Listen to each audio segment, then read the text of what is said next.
कोई भी प्रश्न, ये हमारी अभी वाली विधि भी फेल हो जाएगी। लोग हमें गलत यहाँ पे सिद्ध करने लगेंगे। प्रश्न बिल्कुल नपा तुला हो, बिल्कुल इतना प्रश्न छोटा प्रश्न हो, बिल्कुल आधी सेंटेंस में बन जाए और इतना पूरे सारगर्भित लिया हुआ हो। किसी व्यक्ति ने, किसी विद्यार्थी ने हमसे इसी बैच में पूछा था कि सर हम लोग इतने कम समय में समय ही नहीं देते, आप लोग कैसे बातों को रख पाएंगे? तो हमने कहा था कि गुरुदेव रविंद्रनाथ टैगोर कि हम लोग जब राष्ट्रगान पढ़ते हैं तो मात्र 52 सेकंड में, आप जरा कल्पना इमेजिन करके मुझे मैसेज में लिखिए कितनी विषय वस्तु को समेटा है। Geographical condition, economical condition, political condition, social condition, अपनी मांग, कहना क्या चाहते हैं, सोसाइटी क्या मतलब उसमें क्या नहीं भरा गया है। पूरे जनगण और मन की बात कही गई है। कितने समय में? मात्र 52 सेकंड में। उस पर तथ्य विचार नहीं है, विचार कीजिए कितने समय में। ये प्रश्न पूछने कला है, और प्रश्न तब आती है जब व्यक्ति खूब अच्छा एक लिसनर बने और प्रश्न पूछने की जो टेक्निक्स हैं उसके पूरे तथ्यों को जाने। नहीं तो फिर हम जहां पे थे हम लोग वहीं पे आ जाएंगे। मैं नहीं चाहता हूं कि हम लोग वहीं पे आए। अगर धीरे धीरे अगर आगे बढ़ ही गए हैं तो मैं चाहता हूं कि हम लोग आगे बढ़ते जाएं। तो दूसरा हो जाएगा कि वो कहते हैं कि भैया जब मेरा व्याख्यान खत्म हो जाएगा तो आप उसी प्रश्न पूछिएगा,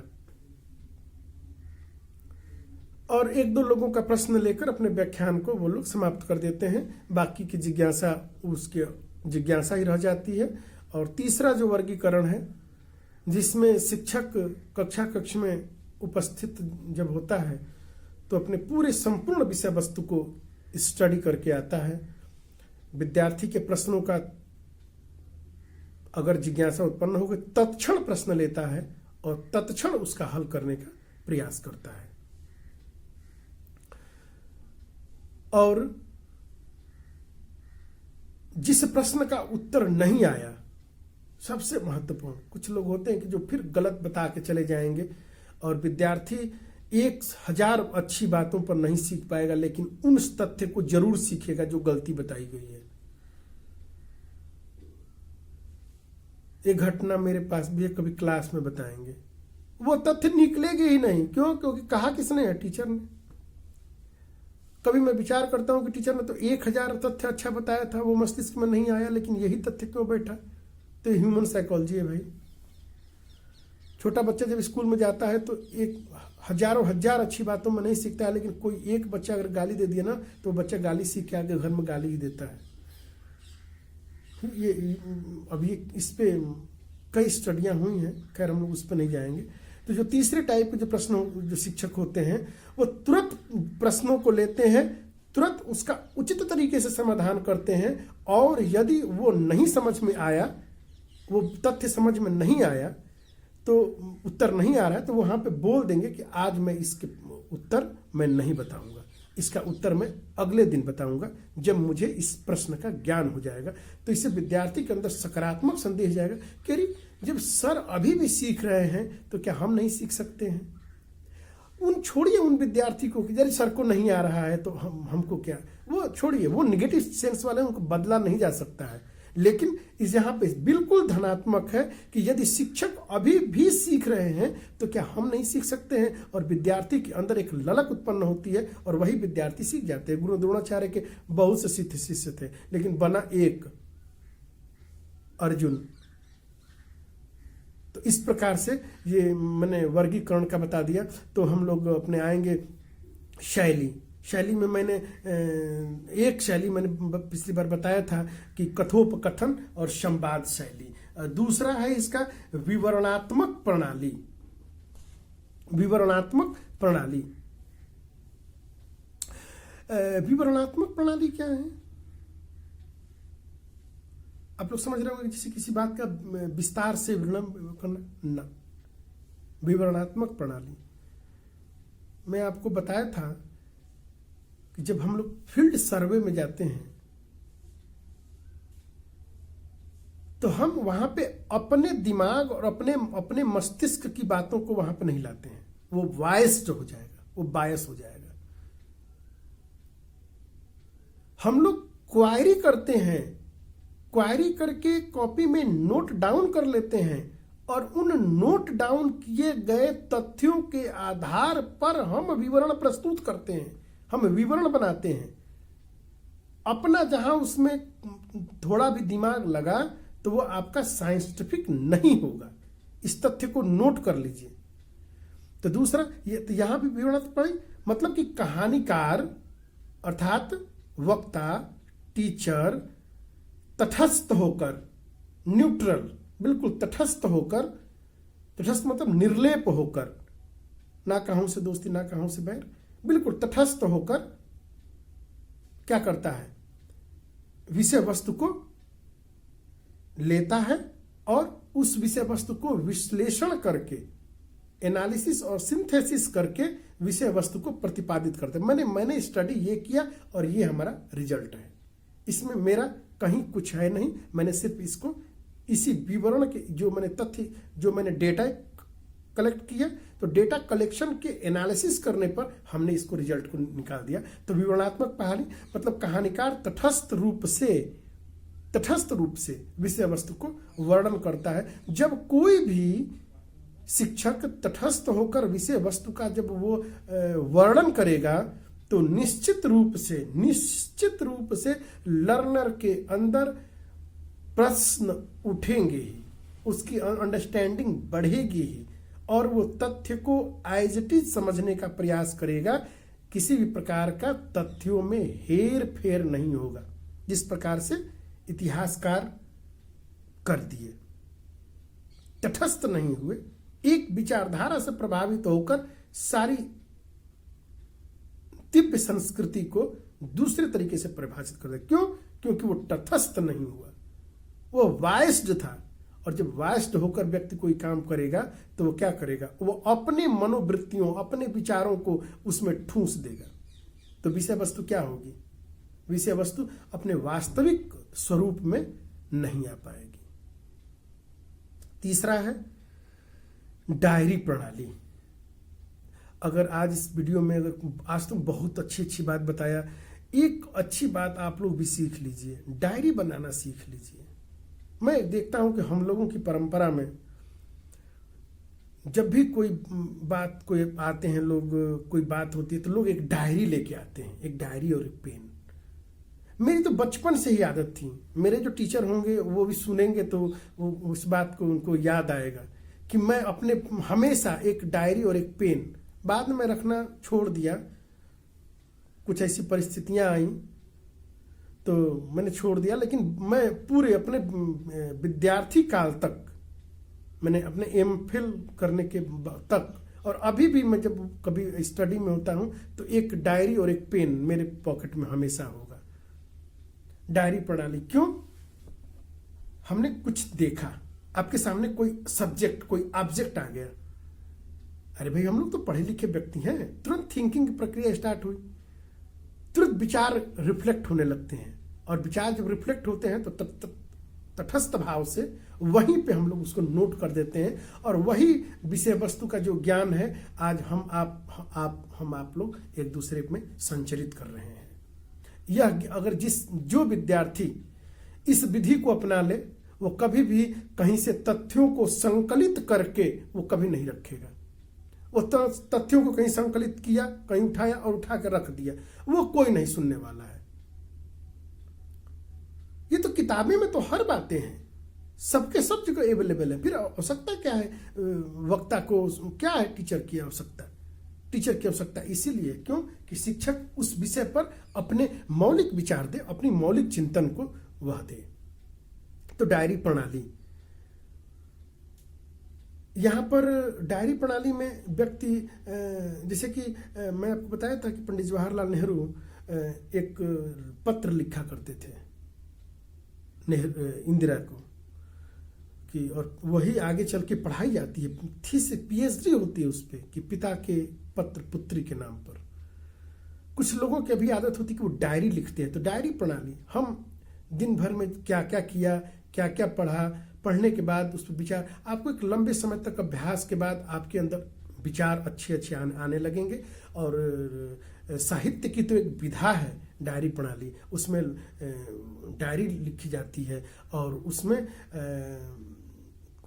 जब वो कलमबद्ध होती है, जब वो, तो आपको जैसे कि आप अगर पढ़ेंगे तो हरिवंश राय बच्चन की तो मैंने डायरी पढ़ी है, आप उसको पढ़ेंगे तो इसको केवल मतलब आप लोग भी थोड़ा पढ़ेंगे तो विषय वस्तु और ज़्यादा आप लोगों को। मनोविश्लेषणात्मक प्रणाली, मनोविश्लेषणात्मक प्रणाली आप लोगों को समय मिले तो इसमें भी पढ़िए। मोहन राकेश का उनके हैं आधे अधूरे, तो आधे अधूरे उनको पढ़िए। बिल्कुल टोटली मनोविज्ञान पे आधारित है, टोटली मनोविज्ञान पे आधारित है, मनोविश्लेषणात्मक। अर्थात स्टोरी में, उस कथानक में जितने भी पात्र होते हैं, उन पात्र के मन और मस्तिष्क में क्या विचार चल रहा है, उनके द्वारा घटित होने वाली प्रत्येक घटना, उनके द्वारा कही गई प्रत्येक विषय वस्तु का क्या करता है कलमकार, साहित्यकार, लेखक, रचनाकार, वहां पर वो उसके अपना नहीं, उसके मन में चलने वाले विचारों का, और वो विचार चाहे तो वो अच्छे विचार हो चाहे वो कुंठित विचार हो, उनके विचारों का वो वहां पे वो लिपिबद्ध करता चलता है। तो यहाँ पे हो गया मनोविश्लेषणात्मक प्रणाली। यहाँ पे क्या होता है कि मनोविश्लेषणात्मक प्रणाली में साइकोलॉजिकल, जितने भी साइकोलॉजिकल टाइप्स के जो पात्र होते हैं, उनके मन में और मस्तिष्क में किस प्रकार का द्वंद्व, किस प्रकार के विचार घटित हो रहे हैं, उनका वो मतलब उनका मनोवैज्ञानिक विश्लेषण इस बात में करता है। एक होता है पत्र डायरी। पत्र डायरी आप लोगों को भी याद होगा, आज भी आप लोग जब कोई लेख पढ़ते हैं अखबार में, प्रतियोगिता दर्पण में, कुरुक्षेत्र इंडिया टुडे मैगजीन में, समय बदला है, अभी भी पत्र जाते हैं, अब ईमेल जाते हैं। पहले ज़माने में हम लोगों ने भी पत्र लिखा करते थे।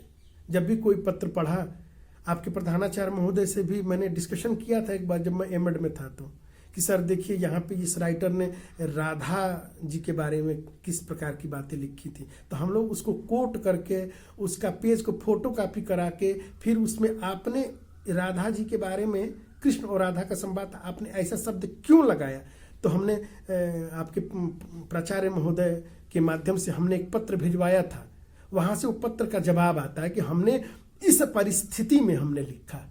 जितने भी अच्छे आप लोग आपके लाइब्रेरी में मैं लाता हूँ आप लोगों के लिए मैगजीन, तो वहाँ ज्ञानोदय, आजकल, तो वहाँ पे देखिए, वहाँ पे आता है, उसमें टेलीफोन नंबर, ईमेल आईडी आप होता है। वहाँ पे आप लोग जब पेपर में संपादकीय पढ़ते तो वहाँ पे लिखा होता है कि मेल, आप लोग अपनी प्रतिक्रिया को भेजें, तो वहाँ पे आता है पाठकनामा। तो वहाँ पे पत्र प्रणाली, पत्र प्रणाली मतलब पहले अभी भी पोस्ट ऑफिस से लोग भेजते हैं, जैसे कि किसी वक्ता के विचारों को पढ़ा और आप उस पर आप कोई कमेंट, कोई प्रतिक्रिया आपने भेजा, तो वहाँ पे वक्ता, लेखक वहाँ से वो अपना प्रतिक्रिया भेजता है, और वही आज का रूप ईमेल ने ले लिया है। तो ईमेल के माध्यम से पत्र प्रणाली, हम जितने भी हमारे अंदर क्वायरी होती है जितने भी क्वायरी होती है, हम अपनी क्वायरी को वहाँ पे पूछ के अपनी समाधान कर सकते हैं। तीसरा है आत्मकथानक प्रणाली। आत्मकथानक, इसके कई रूप होते हैं। आत्मकथानक प्रणाली की बहुत एक विधा है, इसके कई रूप होते हैं, जैसे कि मेरी जीवनी, मेरी आत्मकथा, ऐसे आप लोगों ने पढ़ा होगा। तो आत्मकथा, आत्मकथानक प्रणाली, जैसे कि आपके साथ, लेखक के साथ, आपका मतलब यहाँ पे लेखक है, लेखक के साथ में जब भी कोई घटना घटित होती है, तो फिर वो क्या करता है, वो अपने, चूंकि वो उसके अंदर भाई द्वंद्व, वो उनके विचार होते रहते हैं, तो वह उसको एक लिपिबद्ध करता चलता है और वो उसको। अच्छा, इस बात को समझाने के मैं आपको एक फिल्म से उदाहरण दूं। बहुत सी बातें साहित्यिक बातें हो जाती हैं तो समझ में थोड़ी कम आती हैं। आप लोगों ने बागवान पिक्चर देखा है? जी सर, बागवान पिक्चर में वही है आत्मकथानक प्रणाली। जो उसके साथ, अमिताभ बच्चन के साथ जो घटित होता है, उसको वो टाइप कर देता है, और टाइप करके समझो कि छूट जाता है, और कोई अच्छा व्यक्ति के हाथ में लग जाता है और वो पब्लिश होती है, इज्जत मिलती है, शोहरत मिलती है, लोगों को जानने के अवसर मिलते हैं, सोसाइटी का एक दृष्टिकोण परिवर्तन होता है और पैसा भी मिलता है। तो यह आत्मकथानक प्रणाली, तो ये हमारी इस प्रकार की ये आत्मकथानक प्रणाली हो गई। और दूसरा है संस्मरण प्रणाली। संस्मरण प्रणाली हम आप लोगों को, आप लोग कभी आप लोगों का बहुत अच्छा एक वन डे एक्सकर्शन और एक 1 वीक टूर पे आप लोग जब जाते हैं तो वहाँ पे आप लोग कुछ चीज़ देखते हैं। जैसे कि हम लोग गए थे हिमाचल प्रदेश के मनाली, तो आज भी बहुत से संस्मरण याद हैं। हम जब भी हम लोग 2 मित्र मिलेंगे या कभी शिक्षक मिलेंगे तो उस पे जरूर संवाद होगा। आज भी होता है, बहुत कुछ चीज़ जानने को, बहुत कुछ सीखने को, वहाँ की कल्चर, वहाँ की संस्कृति, वहाँ की सभ्यता, वहाँ की शिक्षा, वहाँ का रहन सहन, वहाँ के खान पान। आज भी वहाँ के घरों में ताला नहीं बंद होता है। जब भी हमारे यहाँ चोरियाँ होती हैं तो हम लोग क्या करते हैं, बोलते हैं यार वहाँ तो अभी भी ताला बंद नहीं होता। वो क्या है, संस्मरण है। तो जब कोई हमारे जीवन में कोई घटना, कोई परिघटना घटित होती है तो हम अपने एम्पिरिकल नॉलेज के आधार पर कुछ लिख देते हैं और वो हमारी संस्मरण प्रणाली हो जाती है। तो इस प्रकार ये हमारा शैली आज समाप्त होता है। और कहानी की उपयोगिता, मैं सोचता हूँ कि आज इसको समाप्त कर दूँ। ऐसे तो बहुत इंटरेस्टिंग ये है और काफ़ी महत्वपूर्ण है और बहुत लंबा भी है। तो आज इसकी उपयोगिता को मैं केवल हेडिंग वोडिंग में बता देता हूँ, आप लोग इसको थोड़ा सा नोट कर लें। तो इसमें क्या होता है, कहानी अगर स्टोरी टेलिंग मेथड का आप लोग करते हैं तो इसमें सबसे पहला जो होगा वो होता है ज्ञान में वृद्धि। हम जितनी भी आज भी हम लोग पूरे जीवन काल में देखें तो हम लोग औपचारिक शिक्षाएं हमारे पास कितनी होती हैं और याद कितनी रहती हैं, लेकिन हमारे साथ केवल यही कहानी, कथा, वार्तालाप, ये विधियां, संस्मरण, ये हमारे लंबे समय तक ये हमारे मस्तिष्क में अंकित रहती हैं। इससे हमारे क्या होता है, हमारे ज्ञान में वृद्धि होती है कि जब ये ऐसी परिस्थिति आई थी तो मैंने इस प्रकार का उपयोग किया था। तो इस सेम परिस्थिति में हम ठीक उसी प्रकार की बातों का उपयोग करते हैं, या किसी के द्वारा घटित घटनाओं का कि इनके साथ हुआ था, इन्होंने ऐसा किया था तो हम भी ऐसा करके इस परिस्थिति से उबर सकते हैं। इस प्रकार का कहानी द्वारा तर्क, विवेक, संकल्प और कल्पना शक्ति, मैंने बहुत सी बातों को समेट दिया है। कहानी के द्वारा तर्क, प्रश्न बनने लगते हैं, सामने वाले से पूछते हैं, विवेक जागृत होने लगता है। कई बार कथाओं को सुनकर और विवेक जागृत हो जाता है। महात्मा गांधी हरिश्चंद्र की वो बाइस्कोप में देखने के बाद महात्मा गांधी का जीवन परिवर्तित हो गया, उनका विवेक जग गया। स्वामी विवेकानंद गुरु के सानिध्य में और सुनते सुनते उनका विवेक जग गया। तो ऐसे ये उसमें विवेक जग जाता है। हमारी संकल्प शक्ति, हमने अच्छी कहानी को पढ़ा कि आज के बाद हम झूठ नहीं देखेंगे। हमारे हरि सर ने कहा है कि पढ़ना है। मैं अपने बहुत से विद्यार्थियों को मैं व्यक्तिगत रूप से जानता हूं, उनके अंदर बहुत ही अच्छे विचार प्रस्फुटित हो रहे थे ईश्वर की कृपा से। मैंने तो सिर्फ एक सहारा दे दिया, मैंने कोई बातें कह दी, ऐसी वो प्रेरणा जगी कि अभी भी मैं उस विद्यार्थी हैं कि जो दिव्य अनुभव कर रहे हैं, दिव्य ज्ञान प्राप्त कर रहे हैं।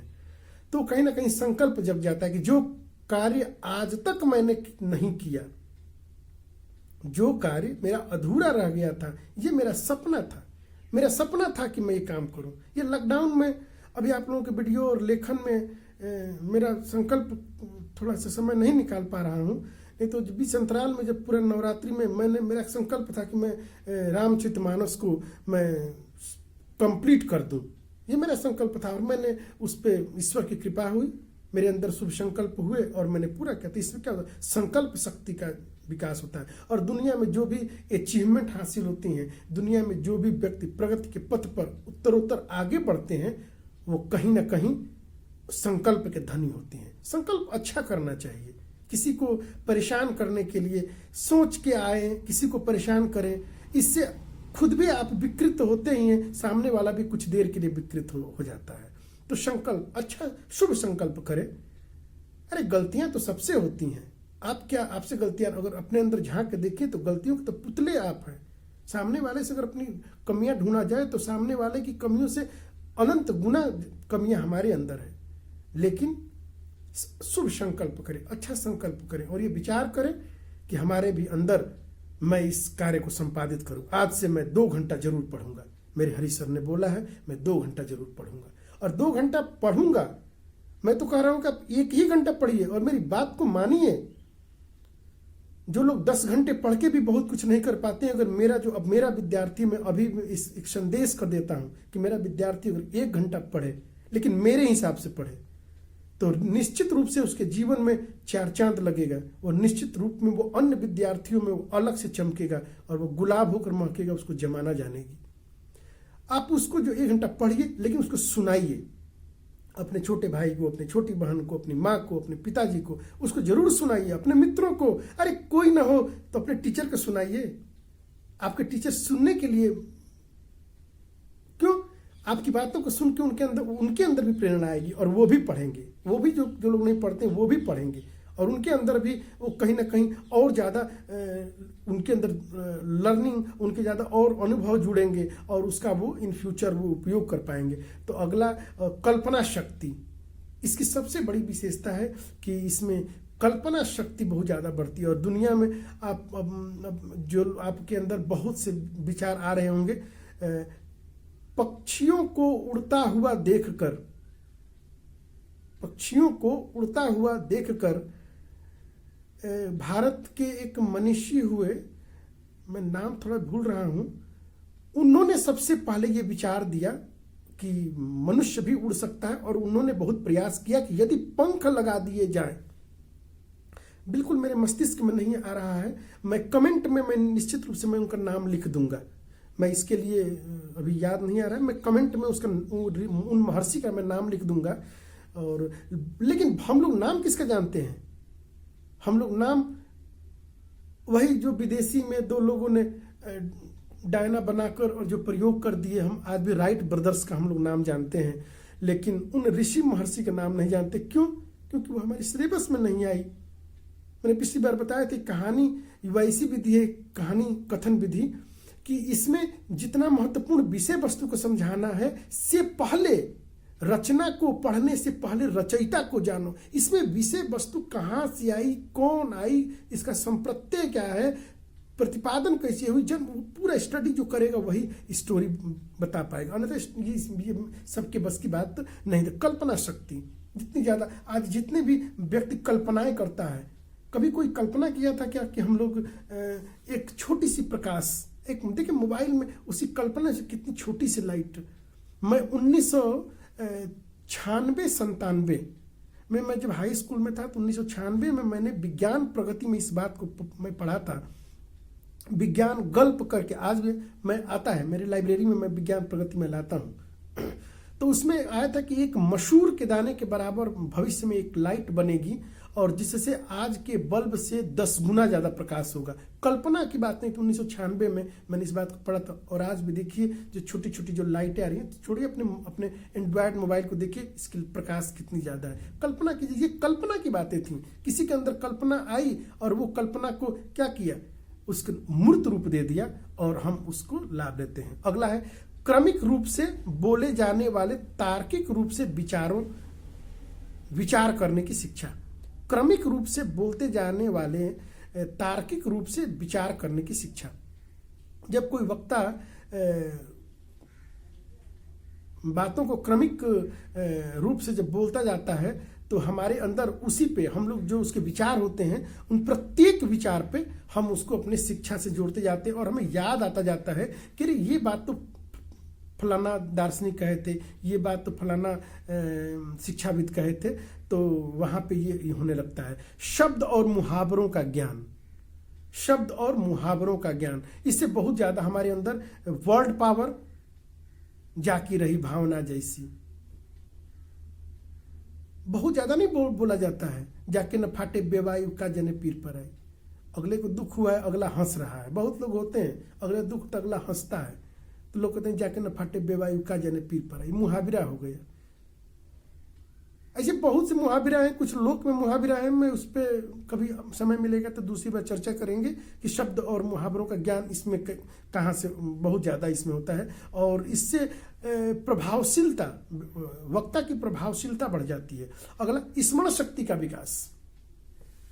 मेरा लेक्चर आप लोग भूल जाएंगे, लेकिन मेरी बताई हुई मैं बहुत सी बातों को मैं कहानी के रूप में मैं बताया हूँ। वो विद्यार्थी मुझे आज भी फोन करके याद करते, सर मुझे अभी भी वो बात याद है आपकी। तो वो क्या, स्मरण शक्ति का विकास होता है। मनोरंजन का साधन, क्लास में व्यक्ति पढ़ता नहीं है। आज क्लास में छोड़िए भाई, आप जब पेरेंटिंग में आएंगे तो वहाँ पे आपके बच्चे और आपके फैमिली, हम लोग वहाँ पे गुड़ से और जटिल से जटिल और दुखी परिस्थितियों को भी व्यक्ति उबार ले जाता है अपने ज्ञान के और अपने इस कहानी कथन के माध्यम से, और व्यक्ति को एक सही ट्रैक पे लाके खड़ा कर देता है। अगला है, समय कम लगता है, बड़े से बड़े विषय वस्तु को कम समय में समझाए। मैंने पिछली वीडियो में दिया था ह्यूरिस्टिक, मैंने बताया था, तो समय कम लगता है। अगला है, कहानी से कल्पना तथा संवेगों में संतुलन होता है। बहुत से लोग कल्पना ही करते हैं, विद्यार्थी बहुत से लोग करते, सोचत रहनी कि अब बहुत बरिस से देम परीक्षा डटिके, पढ़ते ही नहीं है, केवल कल्पना में ही खोए रहते हैं। तो इनसे क्या होता है, कम कल्पना और आपके जो संवेग है, अकर्मण्यता, लॉकडाउन का पीरियड है, 8 बजे सो के उठ रहे हैं, तो फिर इसमें समन्वय स्थापित होने लगता है। और अगला है, साहित्य की अभिवृद्धि। साहित्य मतलब क्या है, ये वांग्मय है। साहित्य मतलब सिर्फ लिटरेचर से मतलब नहीं है। साहित्य मतलब संपूर्ण ज्ञान विज्ञान का जो अकूत खजाना है वह हमारा साहित्य होता है। शब्दों को सुधार लेंगे। साहित्य को हम लोग सिर्फ हिंदी और अंग्रेजी या संस्कृत या उर्दू से नहीं जोड़ेंगे। साहित्य मतलब संपूर्ण वांग्मय, संपूर्ण ज्ञान और विज्ञान का संचित ज्ञान, वो सब कुछ साहित्य है। तो इससे इस प्रकार हमारी आज हम लोग कहानी स्टोरी टेलिंग मेथड के हम लोगों ने स्टाइल और ब्रिटिश प्रणाली की भी हम लोगों ने चर्चा की, और एक अध्यापक में कौन कौन से, क्योंकि आप लोग भविष्य के अध्यापक हैं, कौन कौन से गुण, और सबसे महत्वपूर्ण inquiry based learning. Inquiry based learning क्या होता है और इसके कौन कौन से उसमें तत्व होते हैं। आज हम लोगों ने इतने विषय वस्तु को जाना, आप लोगों ने अपना समय दिया, आप लोगों को बहुत बहुत धन्यवाद। और इसी के साथ मैं अपनी बातों को समाप्त करता हूँ। भारत माता की जय।